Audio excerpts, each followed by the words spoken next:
Hey, this episode, let's talk about the good kind of crazy.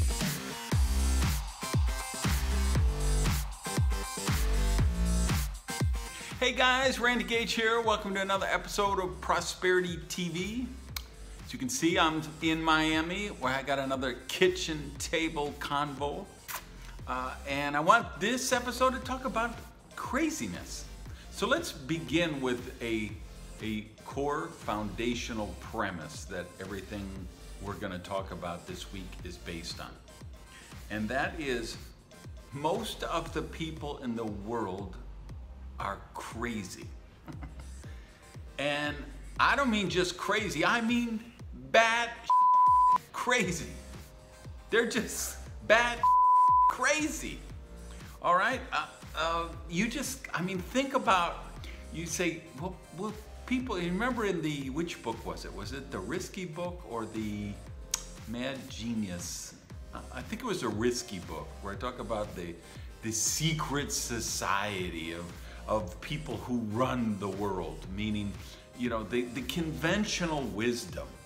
And you look at conventional wisdom and you realize most people don't have a clue what they're talking about. I'm trying to adjust this here. They're just, you know, Hollywood can spend $150 million on a movie that takes in a couple 100,000 and bombs and is gone in 5 days. It happens. Record labels, I mean, they will invest millions in a band or an art that goes nowhere. Television shows, you know, 99 out of 100 die. Movies, TV shows, books, magazines, business ventures, businesses in general. 9 out of 10 businesses are going to fail in the first 2 years. So let's lose this perception that the world kind of knows what's going on and that people are healthy and happy and prosperous, because they're not. Most people there's so many people living lives of quiet desperation. So let's not look to them as the barometer of how to do things. Picture it's, you know, I don't know, 1990, 1996, 98, something like that, and the World Cup is coming to your city, or the Super Bowl, or the Olympics, or the World Series. And somebody tells you, well, you know, you should go visit your in-laws in another state and rent your house out to some strangers. You tell them they were crazy. But what is Airbnb today, right? Think of let's say it's 2000 and your daughter is having her 16th birthday. And you're thinking about whether to get her a car for her birthday or not. And then your friend says, you know what you should do? I know a service where strange men will pick her up and drive her wherever she wants to go. And that'll be much safer than her driving by herself. If your friend told you that in 2000, you'd have them committed. But how many people today, when their daughter turns 16, is saying, I'm gonna get her an Uber account and unlimited because I don't want her driving, I don't want her being in the car with kids who might be drinking or kids who might be driving, and Uber is the best way to keep my daughter safe, or Lyft, or, you know, one of those. Think about if it was, I don't know, 15 years ago, and somebody said, I've got an idea, we're gonna sell shoes. You tell us what kind of shoes you like, and then we'll send them to your house and you try them on. And if they fit, you keep them, and if they don't fit, send them back. I mean, if you would have proposed that as a business model, they would have put you in an insane asylum. And meanwhile, what happened with Zappos? I mean, this is just the reality. Here's the thing I want you to understand. Every seminal breakthrough in the arts started as heresy, blasphemy, an impossibility or an object of abject scorn and ridicule. Whether it's Bob Dylan getting booed with the electric guitar. I mean, I could give you a million examples. Every brilliant innovation in business, like Airbnb, Zappos, Uber, all of the stuff we talk, I mean, they were heresy, blasphemy, an impossibility, or an object of complete scorn and ridicule. Throw Amazon in there as well. Every successful market disruption, and again, those same usual suspects, whether it be Amazon, Uber, Lyft, Airbnb, all of those kind of, they all started as one of those things on the list I just mentioned.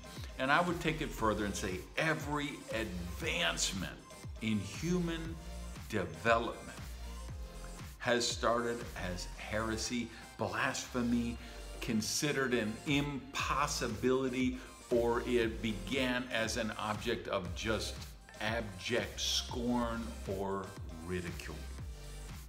So what does all that have to do with you, your prosperity, your success? Well, again, how many times do broke people who want to become wealthy, they go ask for advice from other broke people? You have to start thinking about, okay, who are the people in my orbit? Who are the people I'm looking to for advice? Who are the people I'm looking to be my mentor? And am I surrounding myself with people who expand my thinking, who challenge my thinking, that I could come to them with a bold, daring, or audacious possibility, and they would empower me to do that.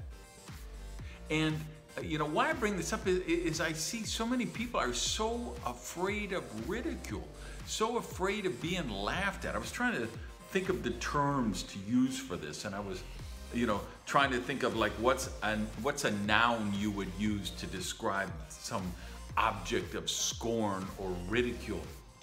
So I was Googling all kind of different stuff, and there's like a technical medical term for the fear of being laughed at. That's a serious, serious issue for a lot of people. And I believe that because there's such low levels of self-esteem in the world today, and so many people who don't have the ability of critical thinking and discernment and questioning the premise and being willing to take a risk, being willing to take a chance, and not worry about what other people would think about them, what conventional wisdom would say. So here's what I want you to know, and why I'm bringing this all around to you personally. You may want to write that play that you would love to see open on Broadway one day. You want to take that company public, that idea. You want to create the app that does something. You want to start a nonprofit that really addresses a need of humankind. And you feel some fear, trepidation, anxiety. Okay, that's a healthy thing. There's nothing wrong with that. Feel the fear, face the fear, and go through the fear. Because the things you think are important, you know, that somebody's gonna laugh at you, somebody's gonna ridicule you, people are gonna think your idea is crazy, that could be the best thing in the world.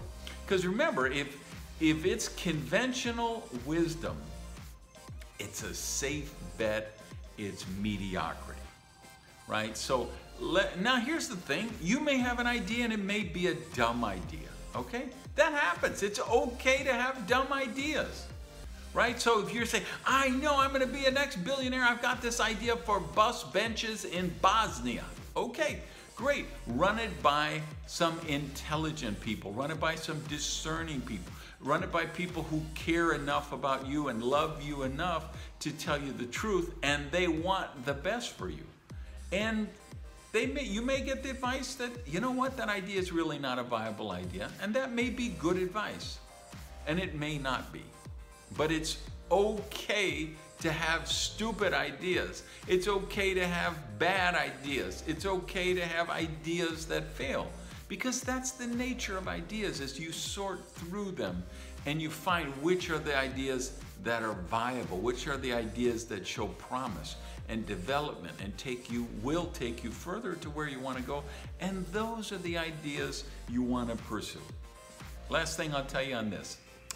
For every person seeking greatness, there are dozens more charged with safeguarding mediocrity.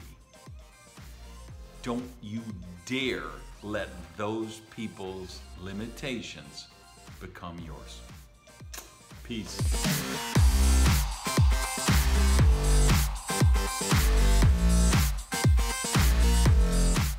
Please like and share. I'll see you next week.